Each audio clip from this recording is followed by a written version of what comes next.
प्रेम से बोलिए। प्रथम पूज्य गणेश भगवान की जय, शनि देव की जय।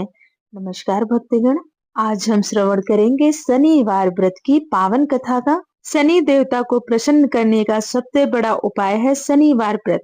कहते हैं जो कोई सच्चे मन से शनिवार का व्रत का पालन करता है उसे शनि दोष से मुक्ति मिल जाती है। जिन लोगों की कुंडली में शनि कमजोर स्थित में हो उन्हें शनिवार का व्रत जरूर करना चाहिए। ये व्रत शनि साढ़े साती और शनि ढैया से भी राहत दिलाती है। तो आइए मन में शनि देव जी का स्मरण करते हुए कथा का श्रवण करते हैं। एक बार प्रेम से बोलिए शनि देव की जय। एक समय स्वर्गलोक में सबसे बड़ा कौन है, इस बात के प्रश्न पर 9 ग्रहों में वाद विवाद हो गया। विवाद इतना बढ़ गया कि भयंकर युद्ध की स्थिति बन गई। निर्णय के लिए सभी देवता देवराज इंद्र के पास पहुंचे और बोले, हे देवराज, आपको निर्णय करना होगा कि हम में से सबसे बड़ा कौन है। देवताओं का प्रश्न सुनकर देवराज इंद्र उलझन में पड़ गए। इंद्र बोले, मैं इस प्रश्न का उत्तर देने में असमर्थ हूँ। हम सभी पृथ्वी लोक में उज्जैनी नगरी में राजा विक्रमादित्य के पास चलते हैं। देवराज इंद्र सहित सभी ग्रह उज्जैनी नगरी पहुंचे। महल में पहुंचकर सब देवताओं ने उनसे अपना प्रश्न पूछा तो राजा विक्रमादित्य भी कुछ देर के लिए परेशान हो उठे, क्योंकि सभी देवता अपनी अपनी शक्तियों के कारण महान थे। किसी को भी छोटा या बड़ा कह देने से उनके क्रोध के प्रकोप से भयंकर हानि पहुंच सकती थी। अचानक राजा विक्रमादित्य को एक उपाय सूझा और उन्होंने विभिन्न धातुओं जैसे स्वर्ण, रजत, कांसा, ताम्र, सीसा, रागा, जस्ता, अभ्रक व लोहे के 9 आसन बनवाए। धातुओं के गुणों के अनुसार सभी आसनों को एक दूसरे के पीछे रखवाकर उन्होंने देवताओं को अपने अपने सिंहासन पर बैठने को कहा। देवताओं के बैठने के बाद राजा विक्रमादित्य ने कहा, आपका निर्णय तो स्वयं हो गया है। जो सबसे पहले सिंहासन पर विराजमान है वही सबसे बड़ा है। राजा विक्रमादित्य के निर्णय को सुनकर शनि देवता ने सबसे पीछे आसन पर बैठने का कारण अपने को सबसे छोटा जानकर क्रोधित होकर कहा, राजा विक्रमादित्य, तुमने मुझे सबसे पीछे बैठाकर मेरा अपमान किया है। तुम मेरी शक्तियों से परिचित नहीं हो, मैं तुम्हारा सर्वनाश कर दूंगा। शनि देव ने कहा, सूर्य एक राशि पर 1 महीने, चंद्रमा 2.25 महीने, मंगल 1.5 महीने, बुध और शुक्र 1 महीने, बृहस्पति 13 महीने रहते हैं। लेकिन मैं किसी राशि पर 7.5 वर्ष तक रहता हूँ, जिसे साढ़े साती कहते हैं। बड़े बड़े देवताओं को मैंने अपने प्रकोप से पीड़ित किया है। राम को साढ़े साती के कारण ही वन में जाकर रहना पड़ा और रावण को साढ़े साती के कारण ही युद्ध में मृत्यु का शिकार बनना पड़ा। राजा, अब तो भी मेरे प्रकोप से नहीं बच सकेगा। इसके बाद अन्य ग्रहों के देवता तो प्रसन्नता के साथ चले गए, परंतु शनिदेव बड़े क्रोध के साथ वहां से विदा हुए। राजा विक्रमादित्य पहले की तरह ही न्याय करते रहे। उनके राज्य में सभी स्त्री पुरुष बहुत आनंद से जीवन यापन कर रहे थे। कुछ दिन ऐसे ही बीत गए। उधर शनि देवता अपने अपमान को भूले नहीं थे। विक्रमादित्य से बदला लेने के लिए एक दिन शनि देव ने घोड़े के व्यापारी का रूप धारण किया और बहुत से घोड़ों के साथ उज्जैनी नगरी पहुंचे।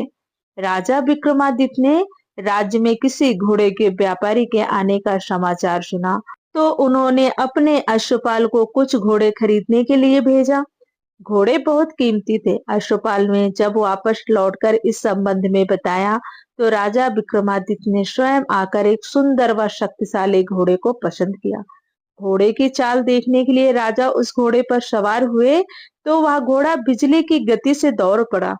तेजी से दौड़ता घोड़ा राजा को दूर एक जंगल में ले गया और फिर राजा को वहां गिराकर जंगल में कहीं गायब हो गया। राजा अपने नगर को लौटने के लिए जंगल में भटकने लगा, लेकिन उन्हें लौटने का कोई रास्ता नहीं मिला। राजा को भूख प्यास लग गई।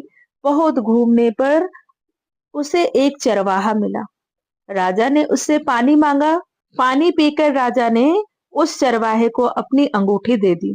फिर उससे रास्ता पूछकर वह जंगल से निकलकर पास के नगर में पहुंचा। राजा ने एक सेठ की दुकान पर बैठकर कुछ देर आराम किया उस सेठ ने राजा से बातचीत की तो राजा ने उसे बताया कि मैं उज्जैनी नगरी से आया हूँ। राजा उस सेठ की दुकान पर कुछ देर बैठे रहे। उतनी देर में उस सेठ की बहुत बिक्री हो गई। सेठ ने राजा को बहुत भाग्यवान समझा और खुश होकर उसे अपने घर भोजन के लिए ले गया। सेठ के घर में सोने का एक हार खूंटी पर लटका हुआ था। राजा को उस कमरे में छोड़कर सेठ कुछ देर के लिए बाहर गया। तभी एक आश्चर्यजनक घटना घटी। राजा के देखते देखते सोने के उस हार को खूंटी निगल गई। सेठ ने कमरे में लौटकर हार को गायब देखा तो चोरी का संदेह राजा पर ही किया, क्योंकि उस कमरे में राजा ही अकेला बैठा था। सेठ ने अपने नौकरों से कहा कि इस परदेसी को रस्सियों से बांधकर नगर के राजा के पास ले चलो। नौकरों ने वैसा ही किया। राजा विक्रमादित्य को रस्सियों में बांधा और राजा के सामने उपस्थित हुए। राजा ने विक्रमादित्य से हार के बारे में पूछा। तब राजा विक्रमादित्य ने कहा कि मेरे देखते ही देखते खूंटी ने हार को निगल लिया था। ऐसी बात को सुनकर राजा को बहुत क्रोध आया और राजा ने क्रोधित होकर चोरी करने के अपराध में विक्रमादित्य के हाथ पांव काटने के आदेश दे दिए। राजा विक्रमादित्य के हाथ पांव काटकर उसे नगर की सड़क पर छोड़ दिया गया। कुछ दिन बाद एक तेली ने राजा विक्रमादित्य को देखा तो उस पर दया आ गई। उसे उठाकर वह अपने घर ले गया और उन्हें अपने कोल्हू पर बैठा दिया। राजा आवाज देकर बैलों को हाँकता रहा। इस तरह तेली का बैल चलता रहा और राजा को भोजन मिलता रहा। शनि के प्रकोप की 7.5 पूरी होने पर वर्षा ऋतु प्रारंभ हुई। वर्षा ऋतु के साथ साथ राजा विक्रमादित्य के अच्छे दिनों की शुरुआत भी शुरू हो गई। राजा विक्रमादित्य एक रात मेघ मल्हार गा रहे थे। तभी उस रात राजकुमारी मोहिनी रथ पर सवार होकर उस तेली के घर के पास से गुजरी। उसने मेघ मल्हार सुना तो उसे बहुत अच्छा लगा और दासी को भेजकर गाने वाले को बुला लाने को कहा। दासी ने लौटकर राजकुमारी को अपंग राजा के बारे में सब कुछ बता दिया। राजकुमारी उसके मेघ मल्हार से बहुत मोहित हुई। अतः उसने सब कुछ जानकर भी अपंग राजा से विवाह करने का निश्चय कर लिया। राजकुमारी ने अपने माता पिता से जब यह बात कही तो वे हैरान रह गए। रानी ने मोहिनी को समझाया, बेटी तेरे भाग्य में तो किसी राजा की रानी होना लिखा है, फिर तो उस अपंग से विवाह करके अपने पांव पर कुल्हाड़ी क्यों मार रही है। राजकुमारी ने अपनी जिद नहीं छोड़ी। अपनी जिद पूरी कराने के लिए उसने भोजन करना छोड़ दिया और प्राण त्याग देने का निश्चय किया। आखिर राजा रानी को विवश होकर अपंग विक्रमादित्य से राजकुमारी का विवाह करना पड़ा। विवाह के बाद राजा विक्रमादित्य और राजकुमारी तेली के घर में रहने लगे। उसी रात स्वप्न में शनि देव ने राजा से कहा, राजा तुमने मेरा प्रकोप देख लिया। मैंने तुम्हें अपने अपमान का दंड दिया है।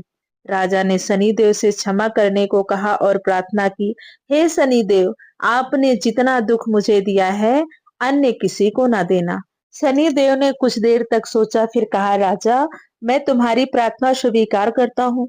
जो कोई स्त्री पुरुष मेरी पूजा करेगा, शनिवार को व्रत करके मेरी व्रत कथा सुनेगा, उस पर मेरी अनुकंपा बनी रहेगी। शनिदेव तो स्वप्न से गायब हो गए, लेकिन उनकी दया से राजा विक्रमादित्य के हाथ पांव वापस आ गए। प्रातः काल जब राजा विक्रमादित्य की नींद खुली तो अपने हाथ पांव देखकर राजा को बहुत खुशी हुई।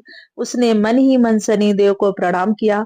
राजकुमारी भी राजा के हाथ पांव सही सलामत देखकर आश्चर्य में डूब गई। तब राजा विक्रमादित्य ने अपना परिचय देते हुए शनिदेव के प्रकोप की सारी कहानी सुनाई। सेठ को जब इस बात का पता चला तो दौड़ता हुआ तेली के घर पहुंचा और राजा के चरणों में गिरकर क्षमा मांगने लगा।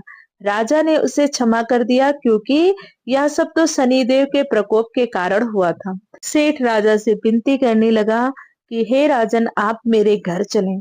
सेठ राजा को अपने घर ले गए और उन्हें भोजन कराया। भोजन करते समय वहां एक आश्चर्यजनक घटना घटी। सबके देखते देखते उस खूंटे ने हार उगल दिया। सेठ जी ने अपनी बेटी का विवाह भी राजा के साथ कर दिया और बहुत सा स्वर्ण आभूषण धन आदि देकर राजा को विदा किया। राजा विक्रमादित्य राजकुमारी मोहिनी और सेठ की बेटी के साथ उज्जैनी पहुंचे तो नगर वासियों ने हर्ष से उनका स्वागत किया। अगले दिन राजा विक्रमादित्य ने पूरे राज्य में घोषणा कराई कि शनि देव सब देवों में सर्वश्रेष्ठ हैं। प्रत्येक स्त्री पुरुष शनिवार को उनका व्रत करे और व्रत कथा अवश्य सुने। राजा विक्रमादित्य की घोषणा से शनि देव बहुत प्रसन्न हुए। शनिवार का व्रत करने और व्रत कथा सुनने के कारण सभी लोग की मनोकामनाएं शनि देव की अनुकंपा से पूरी होने लगी। सभी लोग आनंद पूर्वक रहने लगे। प्रेम से बोलिए शनि देवता की जय। यह थी शनिवार व्रत की पावन कथा। अगर आपको कथा अच्छी लगी हो तो प्लीज वीडियो को लाइक कीजिए, शेयर कीजिए और चैनल को जरूर सब्सक्राइब कर लीजिए ताकि सभी व्रत त्योहारों की कथा आपको आसानी से मिल सके। वीडियो के अंत तक बने रहने के लिए धन्यवाद। राधे राधे, जय माता दी। एक बार प्रेम से बोलिए राम भक्त हनुमान की जय, शनि देव की जय।